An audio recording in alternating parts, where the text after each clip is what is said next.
Global happenings today.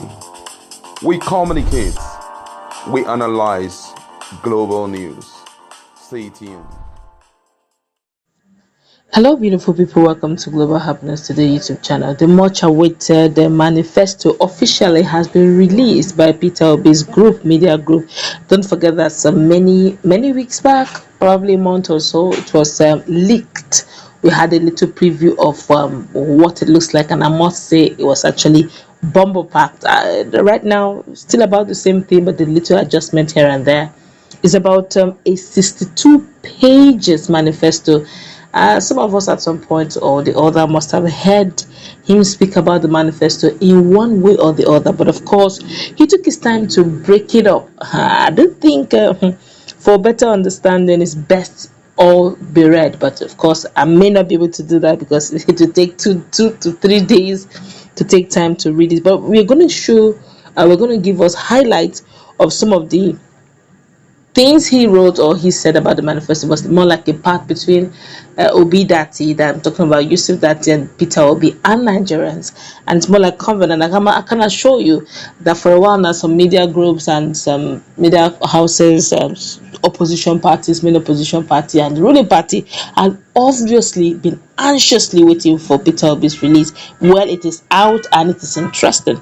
But give you how highlight his fact is broad, is all encompassing, and it's very broad. But we're looking at that which concerns the usual mantra. He has always been saying, from consumption to production. And Nigerians are wondering, come on, guy, how are you going to achieve that? A lot of things are at stake. Talked about the issue of security, talked about education, infrastructure. In fact, it was from money economy to diverse economy. It was broad. He took he took cognizance of every aspect of Nigeria and brought it into consideration.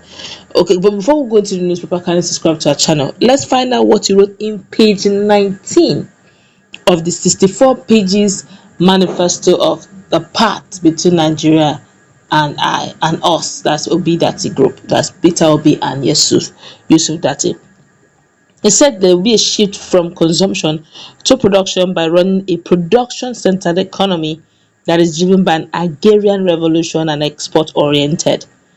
Now, he broke it down to pieces. He said, for one, in consideration of our current ranking as the least competitive economy in Africa, with very low total factor productivity, that's TFP, and export competitiveness index, that's ECI, we will with all sense of urgency aggressively pursue policies and programs that enhance the productivity and competitiveness of all the sectors of the Nigerian economy. He said too, in addition to our strategic economic development plan, we have reviewed and selectively adopted critical elements in previous economic development plans in designing the bold and innovative development agenda for the new Nigeria that we shall bet. He said 3, while acknowledging the critical situation with our food security, we will, with the required sense of urgency, optimize all the comparative advantages of our 36 states and the FCT across all the agricultural value chains through adequate and targeted investment policies and programs. We shall address and identify impediments, that's banditry, kidnapping, terrorism, desertification policies and all that, and optimize the vast land and other resources in our northern region in order to enhance the food security and advance towards agro-based industrialization. Set 4, we shall grow the national economy quantitatively and qualitatively by devising programs for reskilling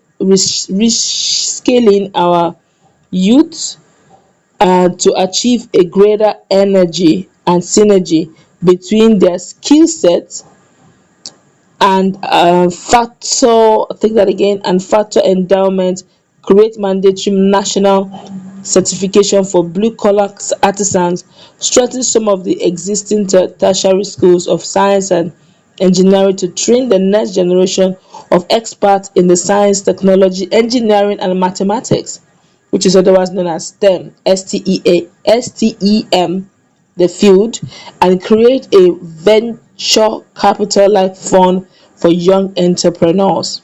He didn't stop there. Say number 5, to ensure that the country's economy and economic production is adequately geared towards the net zero emissions drive.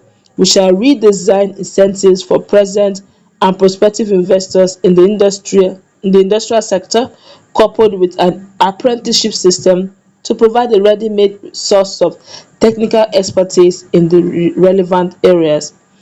He also said that number 6, he said it is recognized that the high logistics costs of our ports, borders, and roads drive the huge trade costs that make Nigeria's business environment uncompetitive. We will apply entrepreneurial governance to dismantle the impediment to free trade and ease of doing business.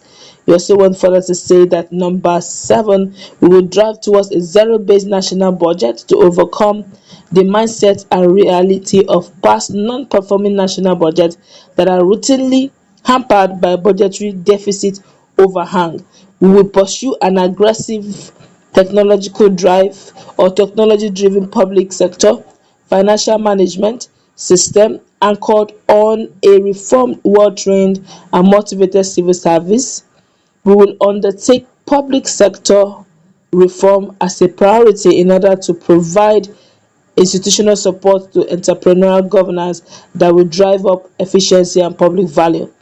Number next, which is number 8, said we will implement radical economic policies that will drastically reduce our debt servicing ratio and debt to revenue ratio. Such a policy action is imperative since we are aware that presently, as of April 2022, Nigeria has about 95 million people living below the poverty line. Unemployment rate hovers around 32%, but the youth component is about 53.4%. Tax contributes only about 6% of our GDP, well below the African average of 17%. Our national situation is made worse given that 116% of government revenue is now devoted to debt servicing. This means that 116 kobo out of every naira, which is about 100 kobo collected by government, goes towards servicing of the debts, and that's the country's debt, which means that the additional 16 kobo is borrowed to also service this debt. So Nigeria is in economic trouble. Nigeria is in serious economic trouble and it needs salvaging, which means we don't even have enough to even service the debt. We need to borrow to do that. It's a number next on the same issue. Said it has been established that Nigeria is among the top 10 countries most vulnerable to climate change, which poses the greatest economic, physical, financial security, and developmental risk. But it also offers an enormous opportunity to unleash the green growth transition and boost prosperity. We shall establish a green army tasked with identification or identifying all opportunities to tap into the $3 trillion international climate finance to engineer economic growth and employment for millions of our youth and transition our country to the green epoch. And that notwithstanding, also went further to say, in number 9, we shall aggressively prioritize the mechanization of the huge endowment of arable land across our nation, particularly in our northern region, to make agriculture the new oil of a prosperous Nigerian economy. If you guys, in fact, he wrote quite a lot, it's huge. We can't continue with, but just a quick reminder, if you could recall that he has always been saying that he has a lot of plans for the north. If you ask me, it's a win-win for the north. If I were to be a northerner and I live in the north, I will aggressively pursue the rebirth of new Nigeria and PeterObi being the next president, so that for the first time, the North will be able to smile real good when it comes to the issue of their own natural resources, which is going to be a collective one for the whole Nigeria, which is agrarian. I can remember the late TB Joshua saying that those who are looking forward to getting a job, that the Lord has showed him that agriculture will be the next oil and gas. He said that before he died. And just maybe, if PeterObi comes in, we are going to see a new era. And it's a win-win for all. He said quite a lot. It's a big one. I can't honestly, it's something that we should take it precept by precept, analyze it. And I know the opposition and the main ruling party are actually looking at this manifesto. It's rich, it's robust, and the Obidati group, the Obidati team seem to have it at their fingertips, so they really have an understanding the problem Nigeria is going through. That's where we'll wrap it up.